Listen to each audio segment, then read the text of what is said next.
What's up, Steelers fans? Welcome back to the channel, your go-to place for everything black and gold. The Pittsburgh Steelers are grinding every week, making adjustments, and striving to be better. And as the season heats up, we've got plenty to talk about today.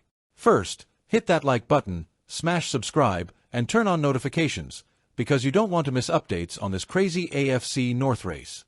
Let's break down Alex Highsmith's return, Joey Porter Jr.'s aggressive style, and what it means for this week's showdown against the Browns. Buckle up.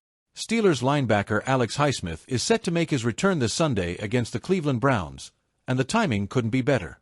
After missing the past 3 games due to an ankle sprain and an earlier stint sidelined by a groin injury, Highsmith is finally healthy. "I wanted to make sure I was 100% before coming back," Highsmith told reporters after practice this week. "There's no point in rushing back and risking a setback." Head coach Mike Tomlin also confirmed Highsmith's return during his weekly press conference. "Alex has been a force for us all season. We're excited to have him back in the lineup to help us push toward the playoffs." Even without Highsmith, the Steelers' edge rushing room has been dominant. Rookie Nick Herbig has stepped up big time, recording a forced fumble in each of the last 3 games. One of those turnovers even resulted in a defensive touchdown by fellow linebacker Peyton Wilson, captured in dramatic fashion on Hard Knocks, in season with the AFC North. But Highsmith's return brings a different level of dominance. His ability to wreak havoc alongside TJ what makes the Steelers' pass rush one of the most feared in the NFL. Facing a Browns offensive line led by Orlando Zeus Brown, this duo will be crucial in disrupting Cleveland's offense. Let's talk about Joey Porter Jr. This rookie cornerback has been a revelation for the Steelers' defense. Drafted with sky-high expectations, Porter has delivered on his potential, bringing physicality and a lockdown mentality to Pittsburgh's secondary. But his aggressive style of play has come with its challenges. In last week's game against the Bengals, Porter was flagged 6 times, 3 for pass interference, 2 for defensive holding, and 1 for illegal use of hands. Coach Tomlin, however, isn't sweating it. "We're not going to take the aggression out of Joey's game," Tomlin said. "When you're guarding top-tier receivers, sometimes you have to take risks. I'd rather have a corner who fights than one who plays scared." This Sunday, Porter will face another big test against the Browns' Jerry Jeudy, who's coming off a massive performance with 9 catches for 235 yards and a touchdown against Denver. Judy's route running and speed will challenge Porter's physicality, and with referee Land Clark's crew officiating, a group known for calling defensive penalties, Porter will need to tread carefully. The Steelers are 9-3 and leading the AFC North, but every game counts in this cutthroat division. The Browns, despite their struggles this season, gave Pittsburgh all they could handle in their first matchup. Cleveland's defense stifled the Steelers' offense in snowy conditions, leading to a 24-19 loss. This week, the Steelers have a chance to avenge that defeat at home. However, linebacker Peyton Wilson insists this isn't about revenge. "Coach T told us it's not about getting back at them, it's about getting better," Wilson said. "We made mistakes that cost us the game last time. Now it's on us to correct those and play our best football." One area the Steelers must improve is red zone efficiency. In their last meeting with the Browns, Pittsburgh struggled to finish drives, settling for field goals instead of touchdowns. With Highsmith back and the defense bolstered, the team needs the offense to capitalize on every opportunity. Another storyline to watch is the ongoing rivalry between TJ Watt and Myles Garrett. These 2 superstars are perennial contenders for Defensive Player of the Year, and their head-to-head matchups always add extra drama. In their last meeting, Garrett stole the show with 3 sacks, a forced fumble, and 5 tackles. Watt, meanwhile, had a quieter game by his standards. This week, Watt has a chance to flip the script. A dominant performance against the Browns, and Garrett, would not only help the Steelers secure a win but also make a strong case for Watt's DPOY campaign. "It's not personal," Watt said about the rivalry. "My focus is on helping my team win. The awards will take care of themselves." For the Steelers to come out on top against Cleveland, a few things need to happen. 1. Neutralize Myles Garrett. The offensive line must step up to keep Garrett from wrecking the game. Russell Wilson needs time to make plays. 2. Limit penalties. Joey Porter Jr. and the secondary must stay disciplined. Against a Browns team that will test them deep, avoiding flags is critical. 3. Red zone execution. The Steelers can't afford to settle for field goals. Converting drives into touchdowns will be the difference maker. 4. Pressure the quarterback. With Highsmith back, the Steelers' pass rush needs to dominate, forcing mistakes and creating opportunities for turnovers.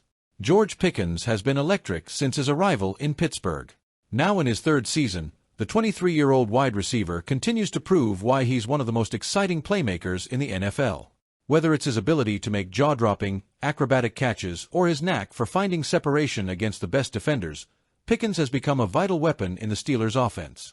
He's the kind of receiver that gives defenses nightmares and brings fans to their feet every time the ball comes his way.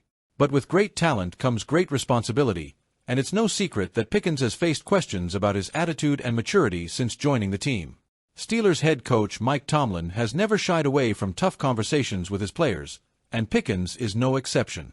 During a recent AFC North Hard Knocks episode, a clip of Tomlin coaching Pickens went viral. The wideout had been frustrated after a no-call led to an interception returned for a touchdown. Tomlin's response? A firm, direct conversation about keeping composure and focusing on the next play. The exchange sparked debate among fans. While some questioned how Pickens handled the coaching, others focused on his quiet response, a simple "yes, sir." For many, that moment represented a step in the right direction, a sign that Pickens is willing to listen and grow, even if it's a work in progress. Tomlin later doubled down, saying after a game against the Bengals that Pickens needs to grow up fast. It's clear the Steelers see his potential but also recognize the urgency for him to mature into a complete player, both on and off the field. Pickens is currently under his rookie contract, which runs through the 2025 season. But what happens after that? Steelers insider Jerry Dulock recently weighed in, leaving fans with more questions than answers. When asked whether Pittsburgh should consider letting Pickens walk after 2025, Dulock didn't mince words. He doesn't believe the team will simply let a player of Pickens' caliber leave without exploring options. However, he also doesn't expect the Steelers to offer him a new deal during the 2025 offseason. What does that mean? Essentially, Pickens could play out his rookie contract, leaving the Steelers with a tough decision: extend him, trade him, or risk losing him in free agency. It's a scenario Steelers Nation saw unfold with Diontae Johnson, and the parallels are hard to ignore. One bright spot in Pickens' journey has been the arrival of wide receivers coach Zach Azzanni. Known for his no-nonsense coaching style, Azzanni has already made an impact. While the two had a heated exchange early in the 2024 offseason, Azzanni's approach seems to be pushing Pickens in the right direction. "George is one of the most talented players I've ever worked with," Azzanni said. "But talent alone isn't enough. He's got to embrace the grind, the discipline, the team aspect of this game." Surrounded by strong leaders in Pittsburgh, including veterans like T.J. Watt and Cam Hayward, Pickens has every opportunity to grow. The question is whether he'll fully embrace that process and become the all-around teammate the Steelers need him to be. When the Steelers drafted Pickens, there were concerns about his attitude. Those concerns haven't entirely gone away, but they've been tempered by flashes of brilliance on the field. For fans, it's frustrating to see a player with so much talent occasionally fall short of expectations due to mental lapses or emotional outbursts. But there's also a sense of hope. Steelers Nation has seen players with fiery personalities evolve into leaders before, and many believe Pickens can do the same. The stakes are high. If Pickens doesn't mature, the Steelers face the possibility of another Diontae Johnson situation, an immensely talented receiver whose future in Pittsburgh becomes clouded by inconsistency and off-field concerns. The Steelers are in a great spot at 9-3, but the race for the AFC North is far from over. Every game from here on out is a playoff game in its own right. A win against Cleveland would not only strengthen Pittsburgh's grip on the division, but also send a message to the rest of the NFL. All right, Steelers Nation, let's hear it. How excited are you for Alex Highsmith's return? Can Joey Porter Jr. handle Jerry Jeudy without drawing too many flags? And who do you think comes out on top in the Watt vs. Garrett rivalry this week? Drop your thoughts in the comments below. Don't forget to like this video, subscribe to the channel, and share it with your fellow Steelers fans. Thanks for watching, and as always, here we go, Steelers.